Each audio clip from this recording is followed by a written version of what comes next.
So hi everyone, welcome to my channel. तो कैसे हो आप सब? होप करता हूँ सारे लोग बहुत अच्छे हो गए, पढ़ाई लिखाई अच्छी चल रही होगी। और नहीं चल रही यार तो पढ़ाई लिखाई करना है, क्योंकि लास्ट के 65 डेज के प्रॉक्स बचे हैं। तो आपको भी पता है कि अभी आपको वो टाइम आ गया है जिसमें आपको कोई भी एक्सक्यूज़ नहीं चाहिए। ठीक है, ओनली एंड ओनली ये चाहिए कि आपको बस पढ़ाई करना है, अपना मैक्सिमम एफर्ट देना जितना आप दे सकते हो regularly, not one day not 2 day. ठीक है, ऐसा नहीं करना है कि एक दिन पढ़ा 2 दिन पढ़ा उसके बाद तुम खत्म, ऐसा वाला नहीं करना है। ठीक है, तो अभी बात करते हैं कि बहुत एक लोगों में क्या है ना, एक अनएक्सपेक्टेड सा टारगेट पता नहीं कहाँ सेट करे जा रहा है कि हमको एम दिल्ली चाहिए, हमको एमएस चाहिए, हमको केजीएमसी चाहिए। जो कि ठीक है, एक ड्रीम होता है सबका, वो अच्छा है, आप सेट करो टारगेट, कोई बुराई नहीं है। बट एक चीज ध्यान में रखो कि तुम्हारा पहला टारगेट ये नहीं होना चाहिए। दिमाग में ये होना चाहिए कि ठीक है, हमको ये कॉलेज चाहिए, इस कॉलेज के लिए इतना नंबर चाहिए, यहाँ तक हमको मेहनत करनी, इतनी रैंक लानी होगी। बट दिमाग में एट अ टाइम ये रखना है कि अभी हमारी पहली प्रायोरिटी ये नहीं है कि हमको कॉलेज ये चाहिए वो चाहिए, हमारा सिलेक्शन बहुत इंपॉर्टेंट है। और सेलेक्ट होने के लिए वीडियोस देखने, और ये 60 दिन में जो है क्या कहते हैं, एम दिल्ली कैसे पहुँचें, या फिर जो है कैसे मौलाना आज़ाद पहुँचें, कैसे आईएमएस बीएचयू पहुँचें, कैसे कहाँ पहुँचें, कोई ये सब वीडियो देखने से कुछ भी इफेक्ट नहीं होने वाला है। ये 60 दिन में आपको ये देखना है कि आपने कितना पढ़ना है, कितना पढ़ लिया है, कितना बार आपने सिलेबस रिवीजन कर लिया है। ये 60 दिन आप कैसे अपने जो है टाइम को डिवाइड करोगे कि हम अभी 3-4 बार सिलेबस और रिवीजन कर लें, हम कितना मैक्सिमम टेस्ट दे सकें, 20, 25, 30, 40 कितना टेस्ट दे सकते हैं, हमारी कैपेसिटी क्या है, हमें बर्नआउट नहीं होना है, हमको डेली पढ़ना है, हमने जो अभी तक गलतियाँ की हैं सारा हमको एनालाइज करना है, हमने ऑर्गेनिक इनऑर्गेनिक फिजिकल केमिस्ट्री के शॉर्ट नोट्स खुद के बनाए हैं कि नहीं, बायो में हमको चीज़ें हाईलाइट वाली पढ़ी हैं कि नहीं, ये सारी चीज़ें देखनी है। और ट्राई करना है कि हमारा टेस्ट में एक सर्टेन रेंज में नंबर आए। 650 तुम क्रॉस करो, 660-70 पहुंचोगे तब तुम्हारा एक कॉन्फिडेंस बिल्डअप होगा। इससे होता है, ये नहीं कि खाली फर्जी का कोई वीडियो बनाया जा रहा है कि तुम जो है लास्ट के 60 दिन में तुम कैसे पढ़ के कितना नंबर ला लोगे, एम दिल्ली कैसे पहुंचना है, या फिर इस कॉलेज कैसे जाना, उस कॉलेज कैसे जाना। ये दिमाग में फर्जी का टारगेट मत सेट करो। पहला प्रायोरिटी तुम्हारा ये होना चाहिए, हमारा सिलेक्शन होना चाहिए। सिलेक्शन होने के लिए ये बेसिक क्राइटेरिया मैंने बता दिया आपको, उस पर वैल्यू करनी है, उसकी वैल्यू करनी है, उस पर देखना है। अब जो तुम्हारा ये दिन बचा, अब तुम्हें ये रियलाइज होना चाहिए कि हमारा एक भी दिन जो है फर्जी की चीज़ में नहीं वेस्ट होना चाहिए, कि हम फर्जी का बैठ के मूवी देख रहे हैं या फिर बहुत ज़्यादा सोशल मीडिया पे टाइम स्पेंड कर रहे हैं। ये सारी चीज़ें अब तुम्हें कट आउट करनी पड़ेंगी। अगर तुम अब भी 2 महीने के लिए अपने जो है ये चीज़ों के लिए नहीं सीरियस हो पा रहे हो, तो फिर तुम्हारा पढ़ना बेस्ट है। मैं तुमको कोई वो प्रवचन नहीं दे रहा, बट एक जो फैक्ट है यार, अभी देख रहा हूँ यार, अब भी के टाइम पे जो लोग बना रहे हैं वीडियो की एम दिल्ली कैसे जाएं, लास्ट के 60 दिन में भी आप कर सकते हो, मतलब लिटरली चूतिया बना रहे हैं। आप समझो इस बात को। अगर आपने अभी तक कुछ नहीं पढ़ा है, या फिर आपने जो है सिलेबस अभी आपका 50% हुआ है, तो कैसे 60 दिन में कैसे तुम पढ़ के सब कुछ कैसे रिवीजन करोगे? थोड़ा सा तो रियलिटी चेक अपने आप का रखो ना, कि हाँ हमने इतना पढ़ लिया है, हमको ये पढ़ना है, हमको ये रिवीजन करना है। खाली एक बार किताब देखने से तुम्हारा दिमाग में सब कुछ नहीं रिटेन रहेगा। लेकिन ये चीज़ ना सबको नहीं समझ में आती, जब भी आप ड्रॉप लेते हो ना तभी ये सब चीज़ें समझ में आती है। अभी सारे लोग को मैं देख रहा हूँ ऐसे ऐसे वीडियोस पे यार, एक ही लाख 2-2 लाख व्यूज रहते हैं। लास्ट के मैंने क्या फॉलो कर लिया, मेरा कौन सा टाइम टेबल, भाई अभी वो टाइम गया कि तुमको मैं बताऊं तुम्हारा क्या टाइम टेबल होना चाहिए। तुम्हारे पास सारे जो तुम्हारे नेसेसरी काम है उसको हटा के जितना टाइम है उसको चुपचाप पढ़ने में लगाओ। नहीं पढ़ने का मन कर रहा है, कुछ चीजें जो अपना शॉर्ट नोट्स बनाए होगे, हाईलाइट किए होगे, एटलीस्ट उसको मत पढ़ो, बस ऐसे देखते जाओ, ऐसे लाइन देखते जाओ। एनसीआर कुछ नहीं तुम्हारा मन कर रहा है, 1 घंटे से खाली बैठे हो, कुछ नहीं मन कर रहा, तुम एकदम सैचुरेट हो चुके, बर्न आउट हो गए, अपना एक बस पेज निकाला या फिर एनसीईआरटी निकाली, ऐसे खाली जो लाइन हाईलाइट की हो उसको बस ऐसे पेज पलटते जाओ, पेज पलटते जाओ। 1 घंटा में तुम देखोगे, पता चलेगा तुम 1-2 यूनिट पलट दिए, तुमको जो चीज़ नहीं याद हो रही थी ना, मतलब जो चीज़ तुम बार बार भूल रहे थे वो तुम्हारे दिमाग में एक बार चले जाएगी, एक थोड़ी सी मेमोरी में तुम्हारा इन्हांसमेंट हो जाएगा। लेकिन तुम टाइम वेस्ट करते रहोगे तो कुछ भी नहीं होगा। तुम्हारा टाइम ये नहीं है कि बैठ के अभी सोचो कि अगर हो गया तो क्या करेंगे, नहीं हुआ तो क्या करेंगे, इस कॉलेज पहुंच गए तो ये करेंगे। ये सब टाइम नहीं है, समझा। और जो ये सब सपना अपना दिखा रहे ना, ये सब से दूर रहो। देखो सब कोई अपने एंड से, ठीक है, अब सब कोई अच्छा ही करता है, सब कोई चाह रहे हैं कि हाँ ठीक है हम कुछ कुछ नया नया चीज बता दें या फिर, बट इस चीज में चक्कर में क्या होता है, एक तो प्रमोशन और इसके चक्कर में फर्जी की बहुत सारी चीजें आती हैं कि अरे तुम ये टेस्ट सीरीज फॉलो कर लो, ये तुम जो है ये क्रैश कोर्स ले लो। भाई क्रैश कोर्स लेने से सिलेक्शन नहीं होगा, समझ रहे हो तुम। एक चीज जस्ट मेरे को एकदम सिंपल सा बताओ, तुम एक चैप्टर को तुम 10-12 घंटा पढ़े हो, उसका नोट्स बनाए हो, ठीक है, और तुम जो है उसको नहीं रिवीजन करके तुम 5 घंटे में वो चैप्टर का खाली क्रैश कोर्स देख रहे हो, तुम क्या एक्सपेक्ट करते हो तुमको सारी चीजें उसमें आ जाएंगी? बायो नहीं है कि खाली एनसीईआरटी की लाइन पढ़ लिया तो हो गया,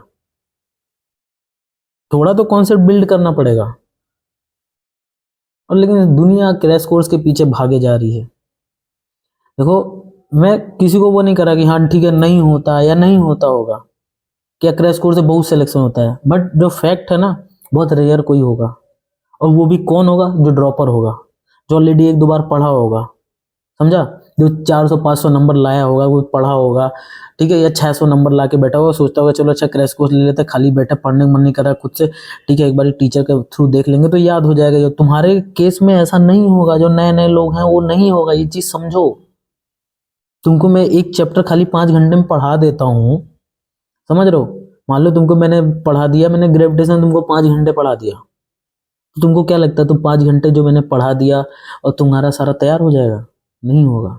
5 घंटे पढ़ाऊंगा तुमको, उसके बाद तुमको 3 बार रिवीजन करना होगा वही अपने सेम नोट्स का, उसके बाद तुमको जो है उसी चैप्टर के 200-250 क्वेश्चन लगाने होंगे, फिर टेस्ट देना होगा, अपनी गलती देखनी होगी, फिर जो है तब जाके तुम्हारा ये चैप्टर तुम बोल सकते हो कि हमारा तैयार हुआ है। उसमें भी तुम्हारे सारे सही हो जाएं इसका तुम गारंटी नहीं ले सकते, लेकिन सब कोई भागे जा रहे हैं। बस हम जो है 60 दिन में, 2 महीने में हम अभी भी एम दिल्ली जा सकते हैं कि नहीं, कैसे जाओगे तुम? मैं बोलता हूँ तुम्हारे 715 नंबर आ गए, तुम्हारी रैंक ही जो है आई 200, कैसे तुम पा जाओगे कॉलेज? जाना तो 100 ही लोग का है ना। जैसे सपोज तुम्हारा 70 रैंक आया, ऑल इंडिया 70 रैंक, तुम बहुत एकदम सपना देखे चले गए, तुम कोई एम दिल्ली चाहिए ये चाहिए, जिस कॉलेज का भी मान लो तुम बनाए, तुम्हारी उससे ज्यादा रैंक आ गई, फिर क्या करोगे? तुमको नहीं मिलेगा ना। तो ड्रीम बनाओ, ठीक है, सारे कॉलेज अपना अपना सबका एक होता है ना कि हाँ ठीक है मेरा इतना ये कैपेसिटी है कि हाँ मेरे को ये ड्रीम दिखता है, किसी को केजी दिखता होगा, किसी को बीएचयू दिखता होगा, मेरे केस में जो है बीएचयू था, किसी को एम दिल्ली दिखता होगा, मैं एम दिल्ली लायक नहीं था, मेरे को अपना पता था कि मैं इतना तो नहीं ला पाऊंगा मैं, बट हाँ एक मिड रेंज जो है मेरा, मैं इतना कर सकता हूँ, समझे ना।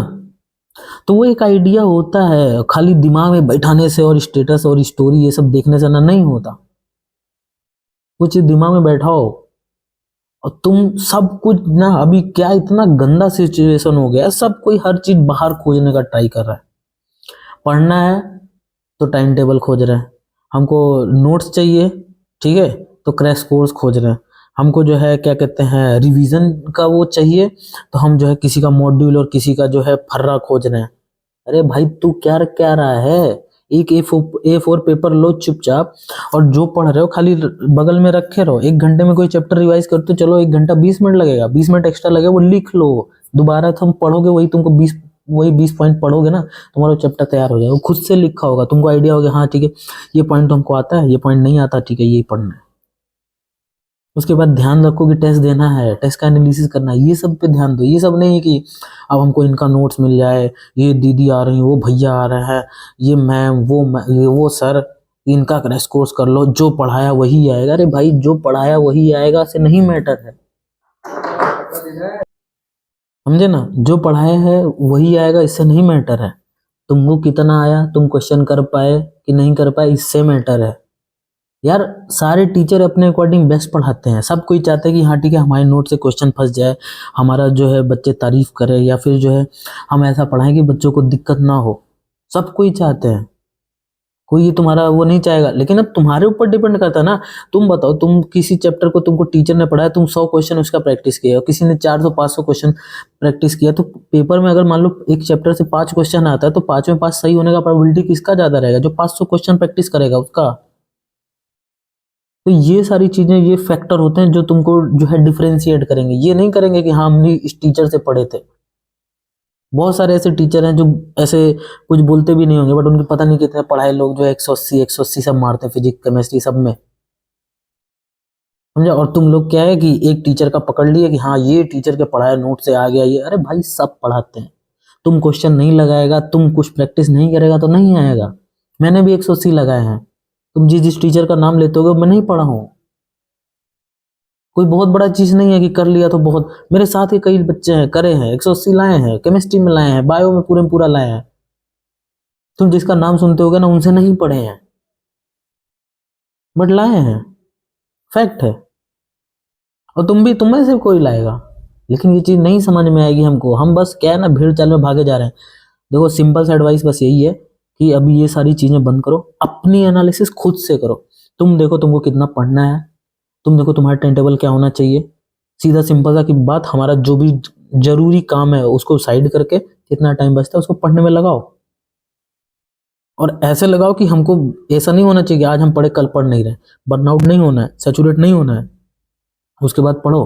तो ट्राई करो तुम 10-12 घंटे से थोड़ा ज्यादा पढ़ने का, समझे। खाली और दिमाग में बहुत सारी चीजें आती हैं, ट्राई करो, खाली मत बैठो। खाली बैठोगे तो दिमाग में चीजें आएंगी, समझे। और अननेसेसरी टारगेट मत सेट करो कि हमको यही जाना है, यही करना है, यही भैया यही दीदी, ये सब फर्जी का चीज है। चुपचाप पढ़ो, अपनी एनालिसिस करो और कॉलेज पहुंचो, सिलेक्शन लो, समझे। तुमको भी नहीं पता चलेगा ना तुम्हारी क्या रैंक आने वाली है, क्या क्या ये होगा क्या नहीं होगा। जिस दिन पेपर दे के आओगे अल्टीमेटली उसी दिन सब सब पता चलेगा। तुम यार टेस्ट में कितना भी मार्क्स ला लो, कुछ भी कर लो, कोई मैटर नहीं है। एक कॉन्फिडेंस तुमको बनेगा जब टेस्ट में अच्छा मार्क्स आता है, अच्छा करते हो तुम तो कॉन्फिडेंस आता है, बस वही चाहिए तुमको, समझा। और जिनका मान लो मार्क्स कम आ रहा है, उनको भी ऐसे टेंशन लेने की जरूरत नहीं है। एंड तक करना है अपन को, एंड तक मेहनत करनी है। जिस दिन हमारा पेपर होगा उस दिन हमारा डिसाइड होगा कि हुआ नहीं हुआ, क्या हुआ कैसा हुआ, कुछ नहीं, समझा। उस दिन होगा। तो पहले से कुछ भी नहीं प्रिडिक्ट करना है तो हमारा बहुत मार्क्स आ रहा है तो हम सेलेक्ट ही हो जाएंगे, हमारा कम आ रहा है तो हम सेलेक्ट ही नहीं होंगे, समझा। पढ़ते जाना पढ़ते जाना पढ़ते जाना, जिस दिन रिजल्ट आएगा उस दिन देख लेना, समझे। होप करता हूँ आपको ये वीडियो समझ में आएगा। मैं ये इसलिए नहीं बना रहा कि तुम जो है इस कॉलेज पहुंच जाओ उस कॉलेज पहुंच जाओ। जस्ट एक लोग फर्जी का चीज बहुत ज्यादा पीछे पड़ रहे हैं, ये सब की चीज के पीछे, ठीक है। तो आप उससे बचो, समझे। तो चलो मिलते हैं किसी नए वीडियो में, तब तक के लिए जय हिंद, जय भारत, और अच्छे से पढ़ाई करते रहो। जय हिंद।